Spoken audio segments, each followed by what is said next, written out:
Les saludamos con la esperanza de haber recorrido ya una buena parte de este difícil camino, aunque aún continuemos cumpliendo responsablemente con nuestra obligación de permanecer en casa.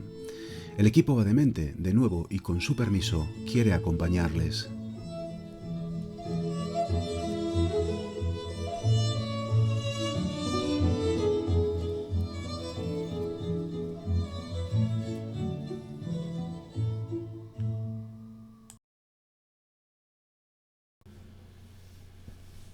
Volvemos con una nueva entrega de Arte y Contexto, una propuesta de lectura transversal en torno a las obras de arte que se exponen en los museos.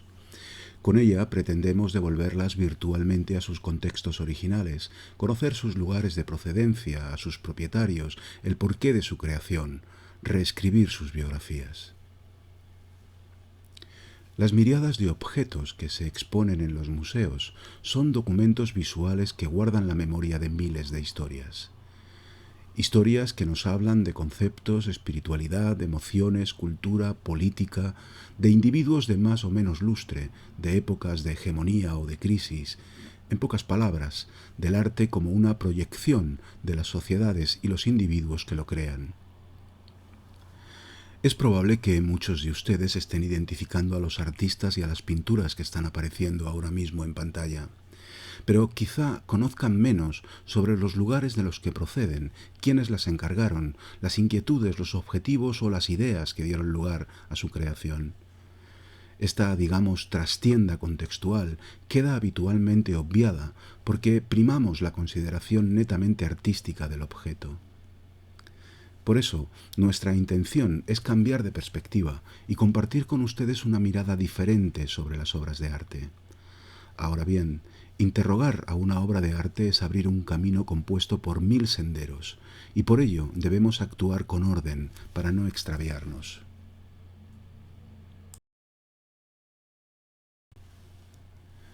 Para cambiar de perspectiva, necesitamos un punto de partida diferente.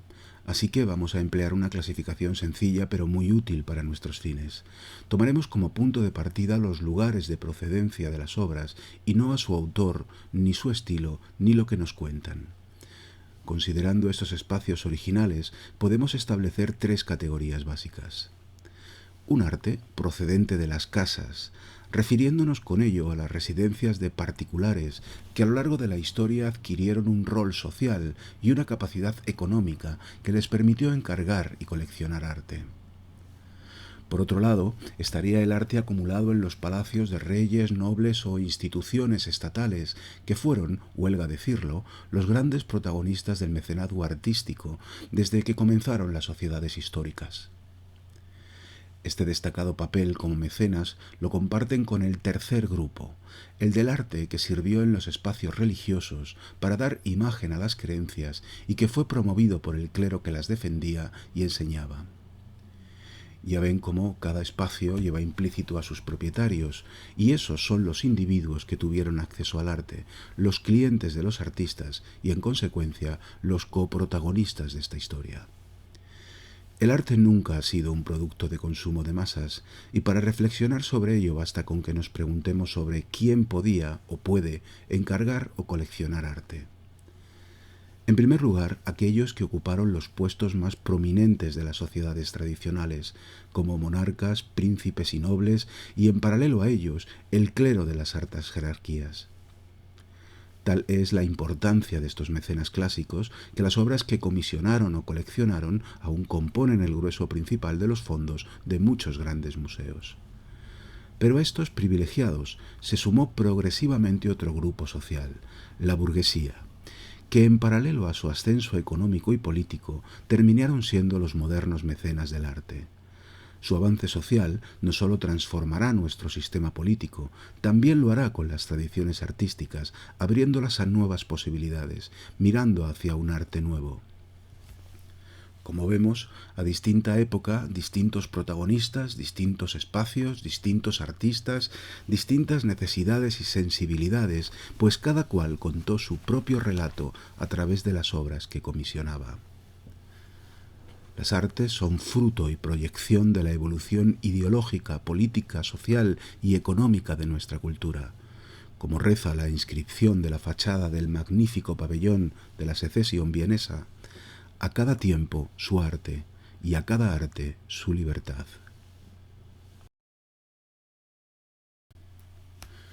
Con esta perspectiva diferente, el contexto es el protagonista y la obra es la consecuencia. La secuencia es sencilla. Los lugares de procedencia nos revelan a quienes fueron los comitentes o los propietarios de las obras, y a través de ellos descubriremos las coordenadas que explican su creación y su significado primordial en ese determinado contexto. Estas circunstancias contextuales son a las que se enfrentó el artista cuando tuvo que dar respuesta con su arte a un encargo, por lo que aún más podremos valorar su talento y su creatividad.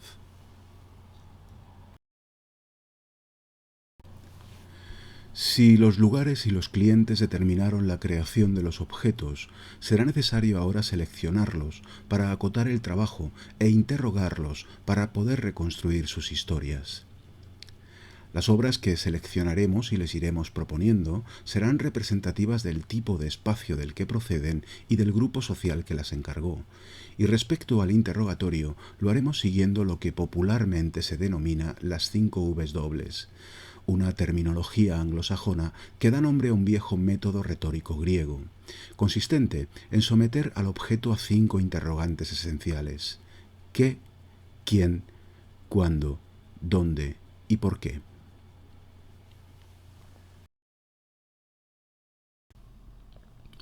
Les proponemos comenzar en esta ocasión interrogando a un par de piezas elegidas al azar.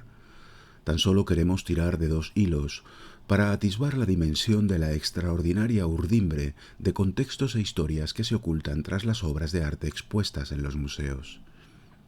Seleccionemos 2 obras que seguramente pasaríamos de largo si estuviésemos deambulando por esta galería del Museo del Prado.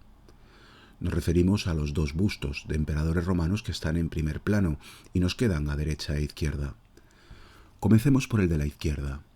Se trata de un busto del emperador Adriano de casi 1 metro de altura, obra del siglo XVI, procedente del taller de los Lombardo, una de las grandes sagas de escultores del Renacimiento italiano.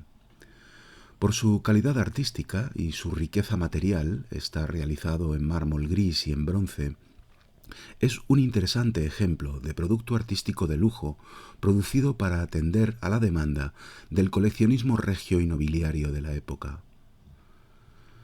Su propietario fue el conde Pedro Ernesto de Mansfeld, uno de los militares más reputados del siglo XVI, hombre fiel a los Habsburgo y pieza clave en la defensa y gobierno de los Países Bajos. Mansfeld entró al servicio de Carlos V en 1533, marchó con él a la campaña de Túnez, recibió la Orden del Toisón y en 1547 participó en la célebre batalla de Milberg. Tras la abdicación del emperador, sirvió con la misma fidelidad y efectividad a su hijo, Felipe II, combatiendo en la no menos famosa batalla de San Quintín de 1557. Al servicio del rey español, jugó un importante rol político en el gobierno de los Países Bajos hasta su fallecimiento en 1604. Quizá no cabría esperar que un avezado hombre de acción como Mansfeld fuera un gran coleccionista de arte. Pero corrían los tiempos del humanismo moderno y la gloria ganada por las armas quedaba en poca cosa si no se engalanaba con la fama ganada a través de la cultura y el mecenazgo de las artes. Por ello, a partir de 1563, cuando Mansfeld comenzó a ser más político que militar, empezó a levantar el extraordinario castillo de La Fontaine en Clausen, a las afueras de la ciudad de Luxemburgo. El palacio se erguía sobre unos magníficos jardines a la italiana, plantado de especies procedentes del sur de Europa y de ultramar, decorado con fuentes dedicadas a los dioses clásicos, grutas artificiales, pórticos y estanques. En su interior contaba con una galería de retratos, otra de batallas, gabinetes, salas privadas y públicas y una extraordinaria biblioteca. Colgando de los muros de la casa había más de 300 pinturas italianas y flamencas, y repartida por los jardines y el interior se distribuía una extraordinaria colección de esculturas antiguas y modernas. De aquel brillante microcosmos de arte, cultura y humanismo, del que ya no queda lamentablemente nada, procede este busto. Se situó en el criptopórtico de entrada a la casa desde los jardines. En ese contexto, la pieza dejaba de ser sólo un objeto artístico de lujo para formar parte del programa discursivo del conjunto, que expresaba los ideales políticos y sociales del momento. La puesta en diálogo de los dioses y mitos de la antigüedad, los emperadores romanos, y los retratos de los hombres ilustres contemporáneos de la galería del palacio era un argumento retórico típico del Renacimiento que prestigiaba al poder político imperante representado por el dueño de la casa. Este discurso de poder era el empleado por los monarcas en sus palacios, y es que, más allá del prestigio personal que conllevaba ejecutar este costoso proyecto, Mansfeld se comportaba como representante político del rey en su territorio, actuando mediante un principio elemental de emulación. El conde era una hechura de sus reyes, término de la época para referirse al vasallo hecho a imagen y semejanza de su señor. Basta con que comparemos los retratos de Carlos V y Felipe II con el de Mansfeld para reconocer claramente esta concordancia, esta idea de reflejo del rey en sus nobles. En el Prado no sólo se conserva este busto y otro similar procedentes de La Fontaine, también pinturas como la Caridad de Vincent Cellaert o la Extracción de la Piedra de la Locura de Emerson, y algunos del más de un centenar de retratos encargados por el conde para su galería.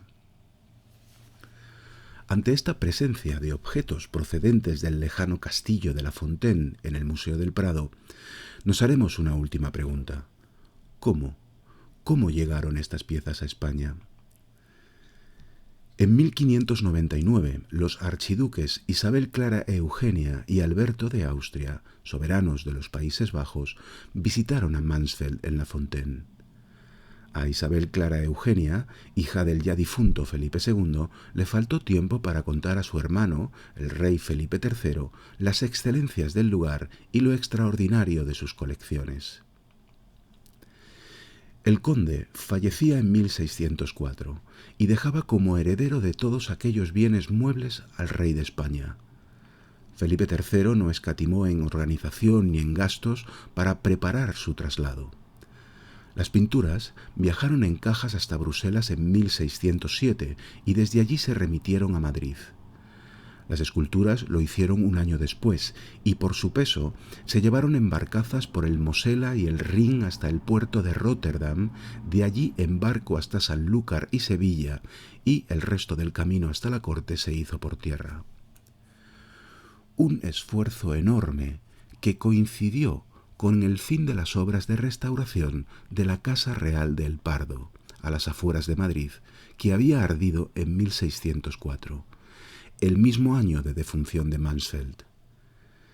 El legado de Mansfeld vino a cubrir las necesidades de vestir con nuevas obras los jardines y los salones del palacio, por lo que El Pardo se convirtió en el principal heredero de La Fontaine.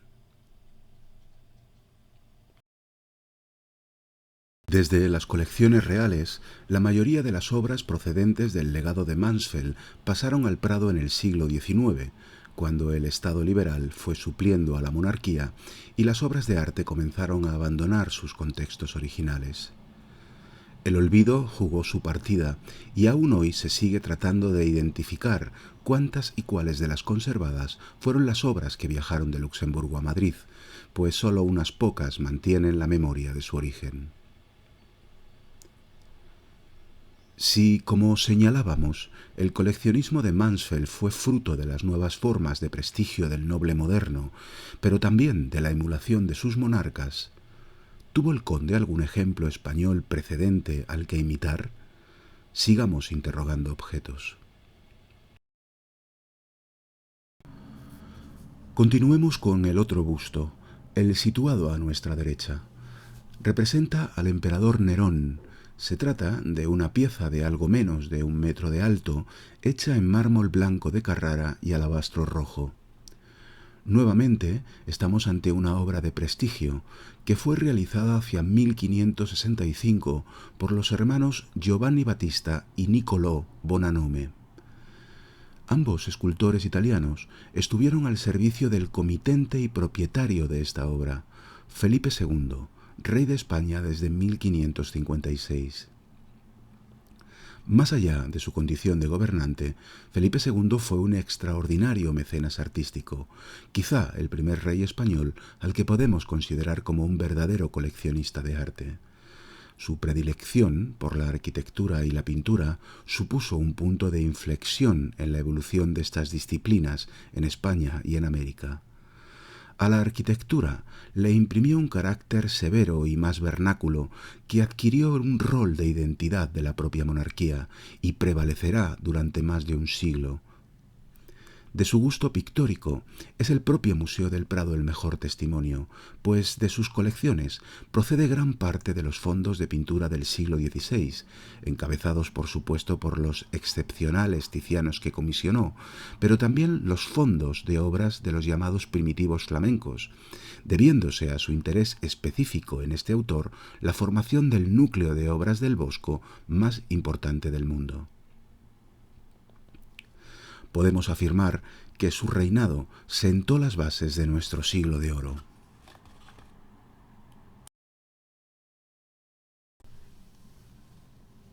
Si como mecenas tuvo un extraordinario impacto en las artes hispanas, como monarca fue determinante en la reformulación de un concepto de Estado que alimentará la ideología de sus sucesores hasta la llegada de los Borbones. Un modelo de monarquía universal, católica, administrativamente centralizada, que por primera vez tuvo la necesidad de una corte regia estable. Para su asentamiento, el rey eligió la villa de Madrid. La corte llegó a Madrid en 1561, pero la transformación de aquella villa en corte había empezado antes, en paralelo a los hechos victoriosos de sus primeros años de reinado. En 1557 Felipe II vencía a Francia en la batalla de San Quintín y su hermana Juana fundaba el convento de las Descalzas Reales de Madrid. La firma del Tratado de Cateau-Cambrésis dejaba clara la hegemonía de la monarquía hispánica en Europa. Se firmó en 1559, cuando Felipe II comenzaba a reformar el viejo alcázar madrileño, levantando una torre que terminaría por definir su aspecto definitivo, la famosa Torre Dorada del Alcázar. Ese mismo año compraba la casa de campo que los Vargas tenían al otro lado del Manzanares, frente al Alcázar, y encargaba su transformación en una villa de campo a la italiana a arquitectos, jardineros e ingenieros. El Alcázar y la casa de campo conformaron el binomio esencial de la primera representación del rey en la villa. En paralelo, se comenzaban a reorganizar y remodelar las casas reales del Pardo y de Aranjuez, y en 1563 se daba comienzo a las obras del monasterio de San Lorenzo del Escorial. En 6 años, Felipe II había definido un territorio regio del que Madrid era el epicentro. La historia de la villa había cambiado para siempre. En este contexto de transformación es cuando se realizó este busto de Nerón, por lo que podríamos incluirlo entre las obras de arte pioneras en esa transformación de la villa en una capital de cierto lustre. Su lugar de destino fue la casa de campo. El viejo palacete de los Vargas se rodeó de unos jardines formales a la italiana, con fuentes, grutas artificiales, galerías y paseos. Para su decoración se recurrió a un argumento que ya conocemos por nuestra visita a La Fontaine, el uso de bustos de emperadores romanos. El mercado los producía en series de 12, empleando como referencia la obra de Suetonio, Los 12 Césares, de modo que comenzaban con César y terminaban con Domiciano. Una serie que solía ampliarse con otros 12 bustos más, empleando esta vez a emperadores de las dinastías Antonina y Severa. Esta, digamos, moda para decorar jardines no era algo frívolo. La casa del rey era el escenario de su poder y Felipe II era casi omnipotente en este momento. La idea de la continuidad del viejo imperio romano en el moderno imperio de los Habsburgo se había renovado en la figura de su padre. Y Felipe II no era emperador, pero sí obtuvo por primera vez para un rey español el título de majestad. Por todo ello, el jardín de la Casa de Campo se pobló de emperadores, como también lo harán los del Real Alcázar, Aranjuez y El Pardo, así que hacían falta muchas cabezas para tantos jardines. Conseguir piezas antiguas era lo más deseado, pero lograrlo era lo más difícil, pues Roma vetaba la exportación de este tipo de antigüedades. Esto alentó a un extraordinario mercado de versiones modernas hechas a partir de los modelos antiguos, como la que adquirió Mansfeld. Ciertamente el rey Felipe tenía más poder que Mansfeld, y congraciarse con él era de obligado cumplimiento. Los regalos preferidos de Felipe II eran las obras de arte, y así llegó a Madrid una primera serie regalada por el cardenal Giovanni Ricci de Montepulciano en 1561, de la que el Prado conserva aún algunos ejemplares. El cardenal envió 12 bustos modernos siguiendo la lista de Suetonio, a los que se añadieron uno de Carlos V, el que les hemos mostrado anteriormente, y otro de Felipe II, actualmente perdido. Como ven, la intencionalidad política en el uso de este tipo de esculturas era evidente.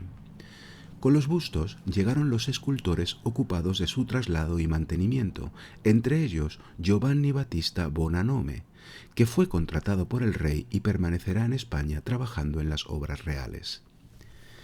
En 1568 era el Papa Pío V el que le regalaba otra serie de 12 bustos, esta vez antiguos, una serie de la que igualmente el Prado conserva algunos ejemplares. ¿Y nuestro busto de Nerón? ¿Cuándo se hizo? El enorme proyecto de transformación de todas las residencias reales prácticamente a un tiempo demandaba una extraordinaria cantidad de obras de arte y, por supuesto, de esculturas, de modo que el rey hizo un encargo personal de piezas entre ambos regalos. ¿A quién? Obviamente a Bonanome, que ya estaba en nómina, de modo que Giovanni Battista comenzó el encargo coordinándose con su hermano Niccolò, que estaba en Roma. En Italia se adquirieron los materiales y se comenzaron a tallar las esculturas, y en 1565 Niccolò llegó a España no con una serie, sino con 2 series completas. A la de mayor tamaño pertenece nuestro Nerón y algunas de las conservadas en el Museo del Prado. Estas fueron destinadas a los jardines de la Casa de Campo. Dispuestos los bustos en los jardines, el discurso político de la Casa de Campo se completó con una extraordinaria fuente de mármol de Carrara, ubicada al final de la calle central frente al palacete. Esta fuente se remataba con un águila bicéfala con la corona imperial. Hoy la Casa de Campo está lamentablemente desmantelada, pero la fuente del águila, aunque sin el águila, aún se conserva en el patio interior de la Casa de la Compañía de San Lorenzo del Escorial, actual Real Centro Universitario María Cristina, dependiente de la Universidad Complutense.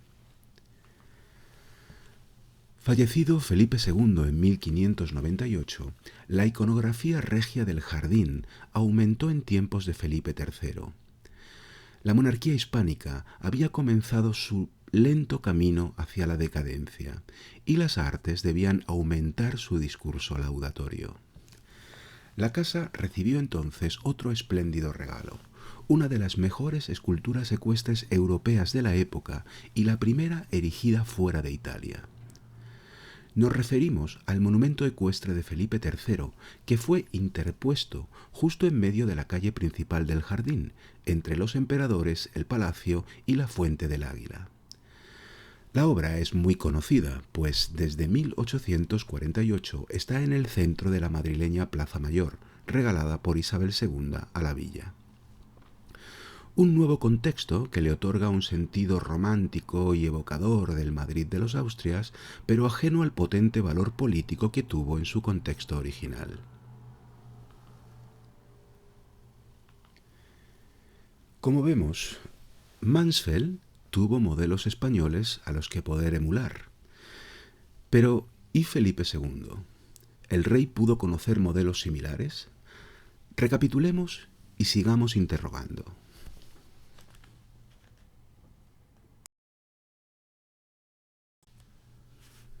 Tirando de dos hilos, nos hemos encontrado con contextos, individuos y objetos que forman parte de una cultura común y de una época donde el poder detentado por las monarquías dio forma a los espacios palatinos modernos, dotándolos de un contenido semántico a través de las obras de arte que comisionaron para que los decoraran.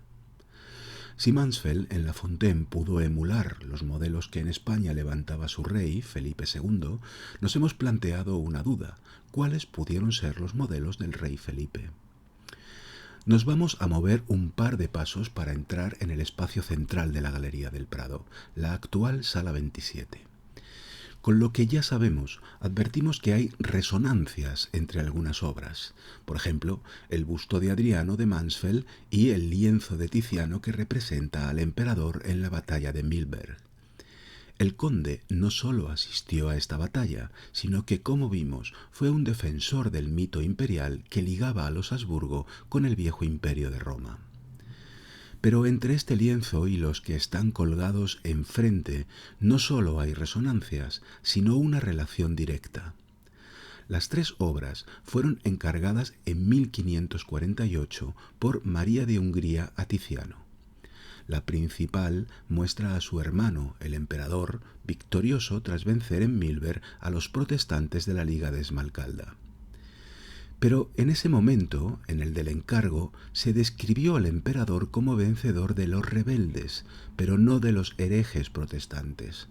Una lectura que se hará posteriormente cuando la obra llegue a la católica España, de modo que ya ven cómo en cada contexto puede haber matices que cambian el significado de las obras. Los otros dos lienzos muestran a dos de los cuatro llamados condenados clásicos, castigados a sufrir eternos tormentos por haber atentado contra la autoridad de los dioses. En el caso de Sísifo, el de nuestra derecha, debía portear una piedra hasta un alto monte, pero cuando estaba llegando a su cima, la piedra rodaba abajo y debía volver a empezar. Ticio, el de nuestra izquierda, fue condenado a que un buitre devorara su hígado una y otra vez, pues al ser inmortal no moría y se regeneraba. Puestas en relación, un cuadro donde el emperador vence a los rebeldes y dos cuadros donde dos rebeldes son castigados por atentar contra sus señores, la lectura se hace evidente, y el parangón entre el emperador y los dioses también. María fue la tercera hija de Juana I, más conocida como la Loca, y de Felipe I, más conocido como el Hermoso, y desde 1530 era gobernadora de los Países Bajos. Su extraordinaria capacidad política y administrativa fue paralela a su interés por la cultura y las artes, empleando muy sabiamente, como acabamos de ver, estas últimas al servicio de los intereses propagandísticos y de imagen de la dinastía. Si el joven Felipe pudo tener un espejo en el que mirarse, ese fue su tía María. La misma que a su fallecimiento en 1558 legó a sus sobrinos su extraordinaria colección de arte que viajó desde Bruselas a España. En ella se encontraban las tres pinturas de las que estamos tratando, las esculturas en bronce de los Leoni que vemos en pantalla y algunas de las mejores pinturas que aún hoy conserva el Museo del Prado, además de algunas otras desperdigadas por otros museos del mundo, manifestando el mismo gusto ecléctico entre lo moderno y lo antiguo, lo flamenco y lo italiano que tendrá Felipe II como coleccionista posteriormente.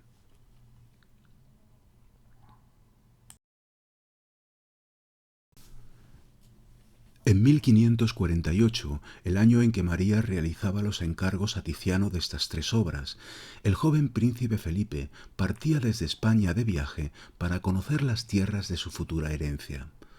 Recorrió el norte de Italia y Alemania y en agosto de 1549 llegó al Palacio de Vinche, a las afueras de Bruselas, donde su tía preparó una gran recepción.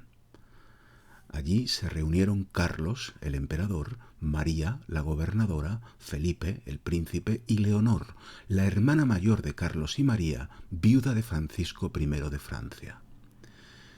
El príncipe pudo conocer entonces los jardines de Vinche, decorados con estatuas de los viejos dioses y de los antiguos emperadores romanos.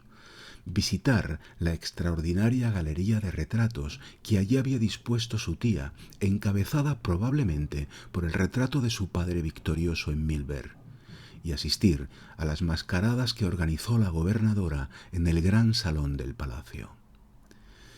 En esta gran sala estaban colgadas las furias. Todo en Vinche respondía a un programa iconográfico de exaltación de la dinastía, del poder imperial y de la hegemonía de los Habsburgo como gobernantes de Europa. En el muro de la derecha vemos representadas las dos furias de Tiziano. Ticio está situado al fondo, junto al dosel, y en primer término, al otro lado de una ventana, vemos la figura de Sísifo. El dosel se cubrió con una representación de la caída de Faetón, aquel hijo del sol que quiso gobernar el carro de su padre sin saber hacerlo y casi provoca la destrucción del mundo, razón por la que fue fulminado y derribado por los dioses.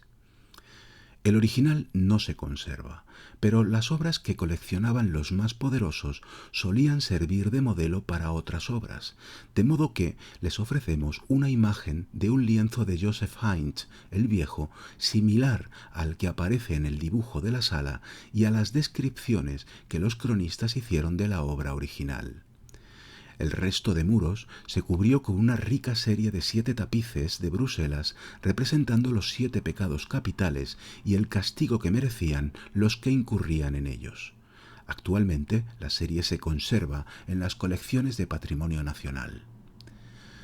Todos los detalles de la sala componían un solo discurso. La rebeldía contra los dioses o los pecados contra Dios eran castigados con dureza, y el emperador era el brazo secular de Dios en la tierra. Pero había una sutil advertencia más. En aquellos tiempos previos a la abdicación de Carlos V, aún faltaban 6 años, se advertía al príncipe de que no pretendiera manejar el carro de su padre antes de tiempo. Parece claro que Felipe II tuvo ejemplos en los que inspirarse, pues a lo visto en Italia sumó el ejemplo del mecenazgo político que hacía un miembro de su propia familia, María de Hungría.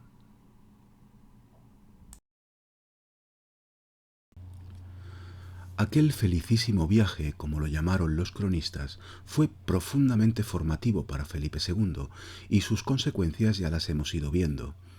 María regresó a España en 1555, siguiendo el mismo espíritu de retiro de su hermano, que ese año comenzaba a abdicar para retirarse a Yuste. Nunca había estado en España, pero con ella se trajo sus colecciones, que legó a su sobrino Felipe. Tal era el carácter dinástico que el arte había adquirido en manos de los Habsburgo. María falleció en Cigales en 1558 y Felipe entró en posesión del retrato victorioso de su padre y de las furias. ¿Qué hizo con estas obras?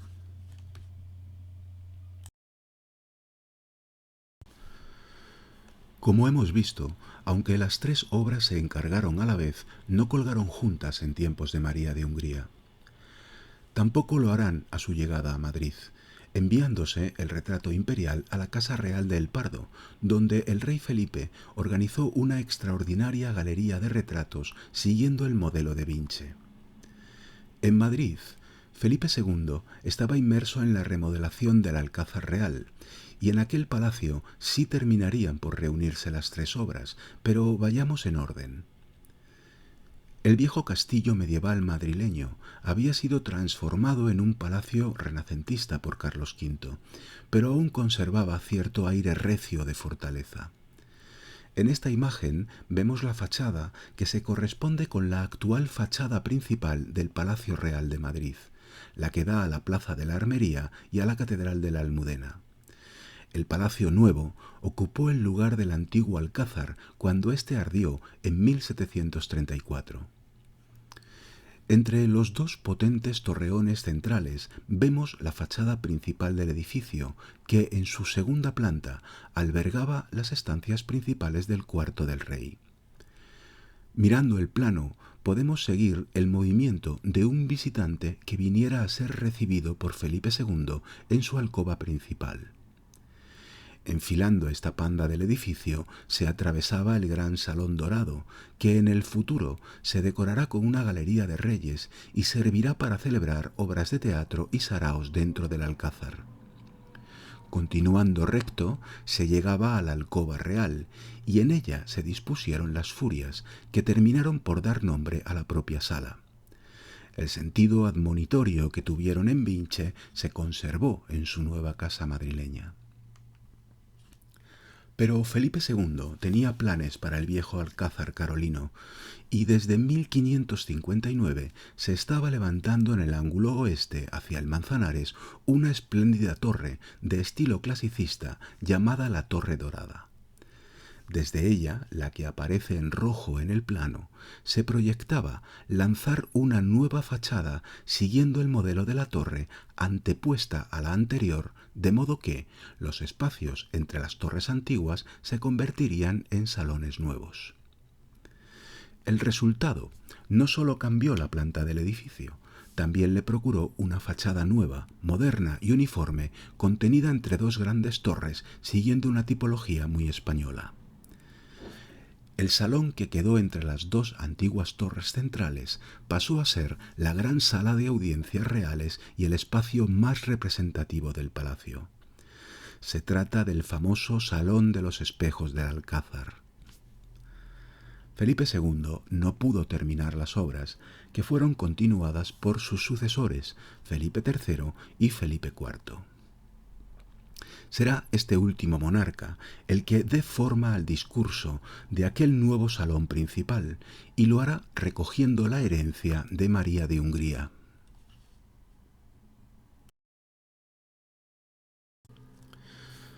Tras el incendio del Pardo de 1604, es probable que el retrato del emperador se trajera al alcázar. Las furias se sacaron de la alcoba real y las tres obras se reunieron por primera vez para decorar el nuevo salón. Imaginemos que entramos en esta sala siguiendo la misma dirección que nuestro imaginario visitante anterior. Lo primero que veríamos sería el muro de fondo que hemos marcado en rojo. Nuestro virtual visitante se encontraría con esta puesta en escena. El retrato de Carlos V vencedor presidía el aula regia de la monarquía hispánica. No era parte de una galería de retratos, era el icono simbólico de la misma monarquía. El mito imperial carolino estaba plenamente asimilado. Carlos era la cabeza de la dinastía, y en la obra el César Carlos volvía vencedor de luchar contra los herejes protestantes, los mismos contra los que la católica España seguía luchando en tierras holandesas.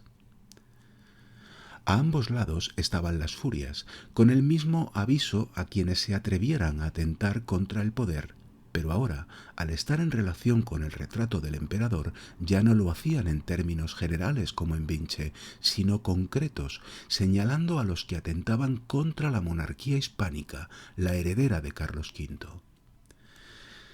Si realmente estuviéramos asistiendo a una recepción, bajo el retrato estaría instalado el solio real, de modo que la escenografía, formada por los cuadros, el dosel y el propio rey en persona, expresaba la legitimidad de la sucesión dinástica y de la misión de defensa de la fe encargada por Dios al rey católico.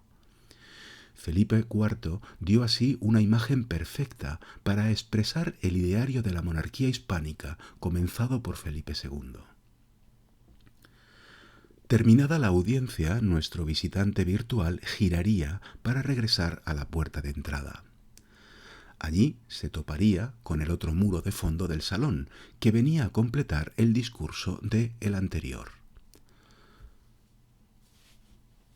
Sobre la puerta se colocó otro retrato ecuestre real, que parafraseaba al de Tiziano, solo que este era obra de Rubens, el nuevo pintor dinástico de la monarquía, y el representado era el mismo rey Felipe IV.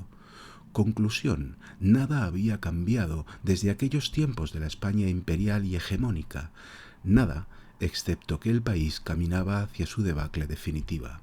Pero, como decíamos anteriormente, a tiempos de crisis, un empleo del arte aún más glorificador del poder. A ambos lados del nuevo retrato real vemos dos cuadros paralelos a las furias. Les recordamos que estos condenados mitológicos no eran dos, sino cuatro. Conocemos a Ticio y a Sísifo, pero nos faltan Tántalo e Ixión. Las furias encargadas por María de Hungría fueron efectivamente cuatro. No solo Sísifo y Ticio. Si no aparecían en Vinche es porque Tiziano aún no las había terminado. Y si hoy no están en el Museo del Prado es porque ardieron en el incendio de 1734. Como también lo hizo el retrato de Rubens, que solo conocemos por una copia de menor escala conservada en los Uffizi de Florencia que les hemos mostrado. De las dos furias perdidas, conocemos el aspecto solo de una de ellas, de Tántalo, gracias a este grabado de Sanuto.